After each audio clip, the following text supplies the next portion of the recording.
सुप्रभात साथियों, आज हम लोग पढ़ेंगे जलन तथा दहन। यहाँ पे हम लिखे हैं जलना तथा दहन, यानी उसको बोलते हैं बर्निंग एंड कंबशन। इसके बारे में हम लोग पढ़ेंगे। ऐसे तुम लोग का कुछ आइडिया है जो जलना किसको बोलते हैं या दहन क्या है तो बता सकता है लोग?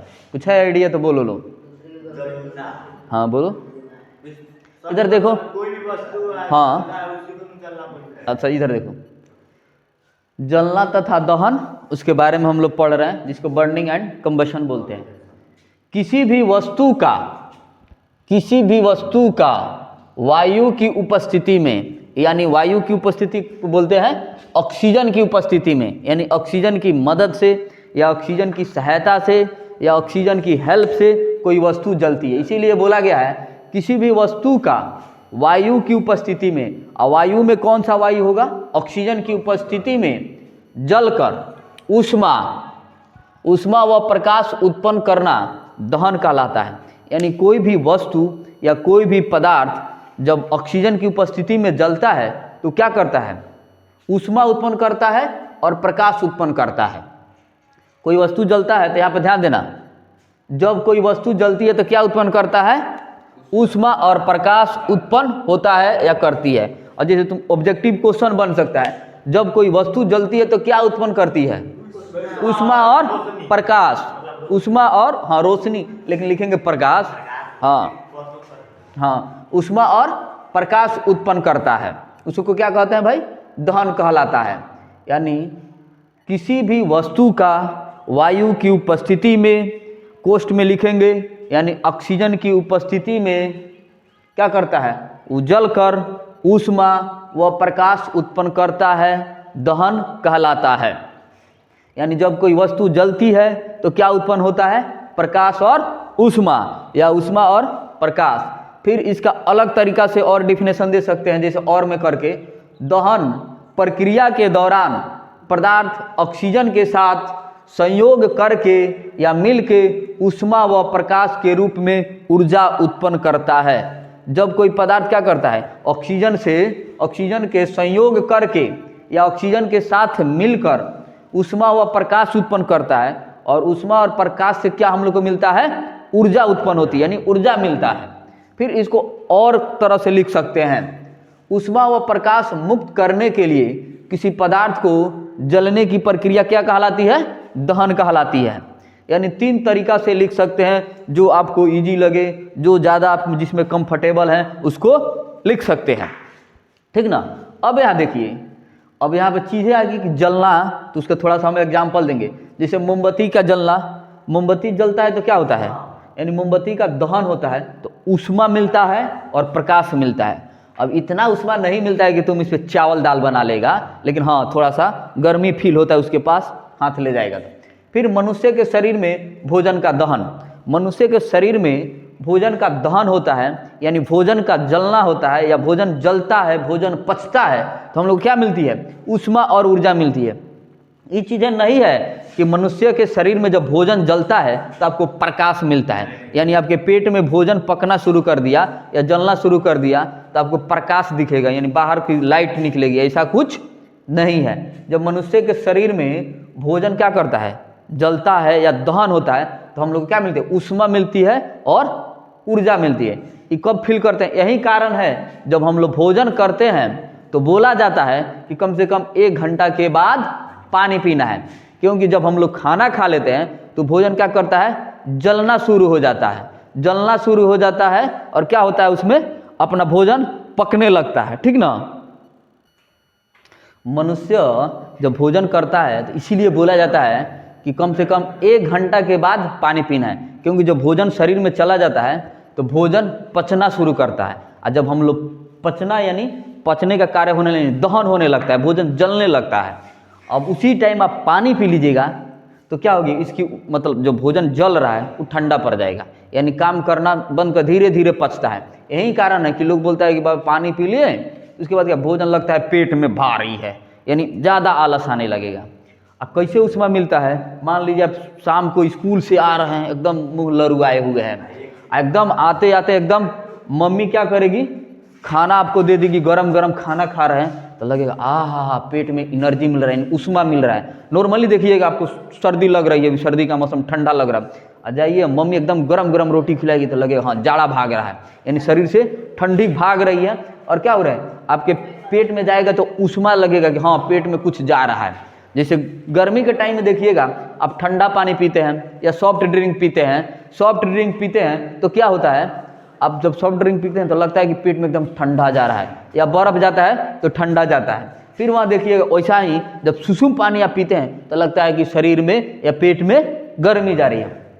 फिर वैसा ही देखिएगा गाड़ियों या कारों के इंजन में क्या किया जाता है, ईंधन के रूप में क्या चीज़ का उपयोग किया जाता है, डीजल पेट्रोल का दहन होता है। और इससे क्या मिलता है, ऊष्मा और ऊर्जा मिलता है, यानी गाड़ी में ऊष्मा मिलता है, ऊर्जा मिलता है, प्रकाश इससे नहीं मिलता है। नहीं तो आपको लगे कि गाड़ी में हम पेट्रोल डाल दिए अब प्रकाश मिला, हाँ प्रकाश कब मिलेगा, जब उसका वेपर जलता है, यानी उससे प्रकाश मिलता है।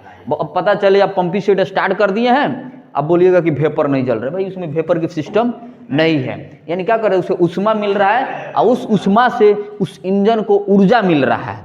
यही कारण है गाड़ी में या कार में क्या कर हम लोग डीजल डालते हैं, पेट्रोल डालते हैं, उससे ऊष्मा मिलता है और ऊर्जा मिलता है। इस ऊर्जा, इस ऊष्मा और ऊर्जा से क्या करता है, वो अपना गाड़ी गति करता है। देखते हैं ज़्यादा पेट्रोल जो एकदम एक्सीलरेटर लेते हैं भ्रूम भ्रूम, तो क्या होता है, उसकी गति बढ़ती है, यानी तेज होता है।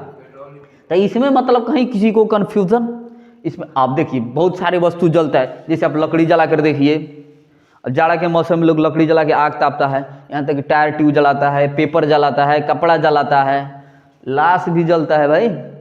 तो उसे अब ना देखिए कि लाश जल रहा है तो उसे ऊष्मा मिल रहा है और ऊर्जा मिल रहा है, हाँ उसे ऊष्मा मिलेगा तो लोग इसे आग नहीं सेकने जाता है, लाश के पास कोई आग सेकने नहीं जाता है, लेकिन जलने में आता है तो उससे भी जलता है, कोई दिक्कत नहीं। तो विशेष रूप से इन एग्जाम्पलों को याद रखेंगे, फिर हम लोग आगे पढ़ते हैं। देखिएगा लो आनंद, तुम्हारा क्वेश्चन था कि मतलब डीजल इंजन और पेट्रोल इंजन में कौन तेज चलता है और क्यों तेज चलता है, ठीक ना।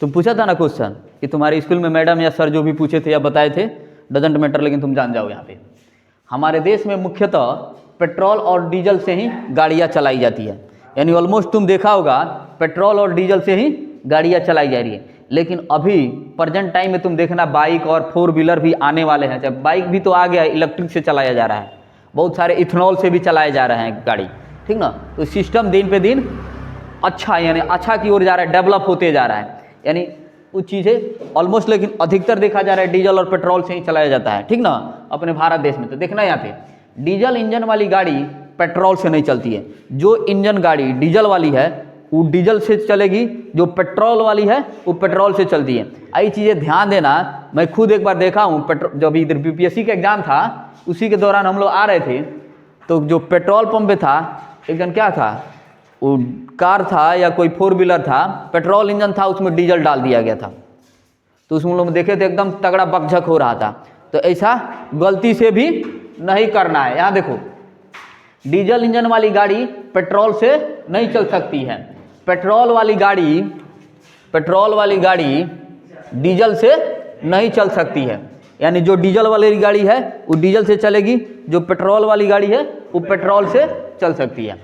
अगर गलती से ईंधन यानी पेट्रोल या डीजल किसी गाड़ी या कार के टैंक में डाल दिया जाए, यानी गलत ईंधन डाल दिया जाए, जैसे पेट्रोल इंजन है उसमें डीजल डाल दिया जाए, या डीजल इंजन है उसमें पेट्रोल डाल दिया जाए, यानी गलती से दूसरा ईंधन डाल दिया जाए, तो क्या होता है, उस गाड़ी के इंजन को भारी नुकसान उठाना होता है, यानी खराब हो सकती है, ढेर सारा लॉस हो सकता है।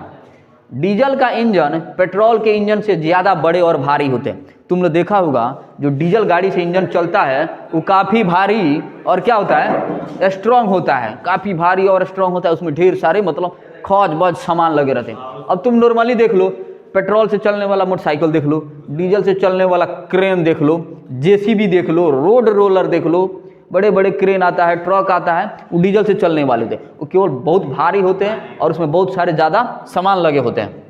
फिर यहाँ देखिए डीजल इंजन के पार्ट्स भी ज़्यादा होते हैं, यानी जो डीजल इंजन से चलते हैं उसके पार्ट पुर्जे बहुत ज़्यादा होते हैं और इनके मेंटेनेंस का खर्चा भी ज़्यादा आता है। मेंटेनेंस बोले तो उनको रिपेयरिंग सर्विसिंग करने में बहुत ज़्यादा खर्च आती है, बहुत ज़्यादा बजट आती है। फिर देखिएगा पेट्रोल का इंजन छोटा होता है और इसमें पार्ट्स भी कम होते हैं, यानी पेट्रोल इंजन जो होता है वो काफ़ी छोटा होता है और उसमें पार्ट पुर्जा भी काफ़ी कम होते हैं। और देखिएगा पेट्रोल इंजन को पावरफुल माना जाता है। पावरफुल क्यों माना जाता है कि पेट्रोल से जो भी चीज़ें चलती है उसको देखना तुम लोग गति करने के लिए उपयोग किया जाता है, यानी दौड़ाने के लिए किया जाता है। तुम देखा होगा मोटरसाइकिल मकाने में काम किया जाता है, ट्रैक्टर देखो उससे बोझी खींचना है, कार देख लो क्या करना है, रनिंग के लिए उपयोग किया जाता है। रनिंग बोले तो मतलब उसमें आराम से ज़्यादा वजन खींचने वाला काम नहीं कर रहा है, और वहीं ट्रैक्टर खींचने वाला काम कर रहा है, खेत जुताई कर रहा है, चाहे जेसीबी। अब कार से तो मिट्टी खींच सकता है नहीं, ट्रैक्टर से खींच सकता है, तो उसके लिए ज़्यादा पावर चाहिए। लेकिन उसमें क्या होता है, डीजल इंजन लगता है क्योंकि ज़्यादा हेवी वजन होता है, ज़्यादा पार्ट पुर्जे होते हैं। ये पावरफुल होता है क्योंकि तेज़ी से गति करना है। जैसे हवाई जहाज में देख लो उड़ान भरना है, कार देख लो तेज़ी से भागेगा, मोटरसाइकिल देख लो तेज़ी से भागेगा। अब तुम देखो मोटरसाइकिल मका रहा है, कार मका रहा है, ट्रैक्टर मका रहा है, साइकिल मका रहा है, अंतर आएगा कि नहीं। जिसमें पेट्रोल इंजन है वो तेज़ी से चलेगा। अब यहाँ चीज़ है इसमें देखना, तुम इलेक्ट्रिक वाला जो बाइक है और पेट्रोल वाला बाइक है, इलेक्ट्रिक वाला बाइक हाँ चलेगा लेकिन पेट्रोल वाला काफ़ी तेज़ से चलेगा।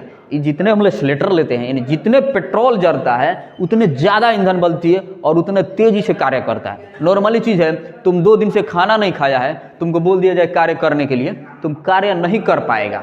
और वहीं तुम एकदम एनर्जी पे एनर्जी ले रहा है, तुम ज़्यादा कार्य करेगा। अब नॉर्मली तुम एग्जाम्पल देखो, तुम दाल रोटी खा रहा है, तुमको एनर्जी मिले, बोले हाँ लग रहा है एनर्जी है। और वहीं पे तुमको अगर मांसाहारी है, तुमको मटन खिलाया जा रहा है या मुर्गा का लेग पीस खिलाया जा रहा है तो तुमको ज़्यादा एनर्जी आएगा, बड़ी चाव से खाएगा, ठीक ना। अब यहाँ देखो, जैसे दाल रोटी आप खा रहे हैं, चाहे दूध रोटी खा रहे हैं, तो एनर्जी आपको मिल रहा है। ये चीज़ हम नहीं बोल रहे हैं कि नहीं मिला, खूब एनर्जी मिलेगा, लेकिन उसके कंपेयर में ज़्यादा एनर्जी मिलेगा। अब जैसे मान लीजिए आपको पानी पीना है, ठीक है, आपको प्यास लगी है तो आप पानी पीजिएगा तभी प्यास बुझेगी। यानी वहाँ पे आपको दूध मिले, दूध हो, अब वहाँ दूध हो तो दूध से आपकी प्यास नहीं जाएगी, यानी दूध से आपकी प्यास नहीं जाएगी, जब भी जाएगी तो पानी से ही आपकी प्यास जाएगी। तो जिसकी जहाँ ज़रूरत है वैसा कार्य किया जाता है। अब हम लोग पढ़े थे कि ऑक्सीजन के साथ कोई पदार्थ जल के या संयोग करके ऊष्मा व प्रकाश देता है और नए चीज़ों का निर्माण करता है या दूसरे संरचना में आता है। इसको हम लोग अगले वीडियो में देखेंगे। आप हमारे चैनल को सब्सक्राइब करें। तब तक के लिए धन्यवाद। जय हिंद, जय भारत।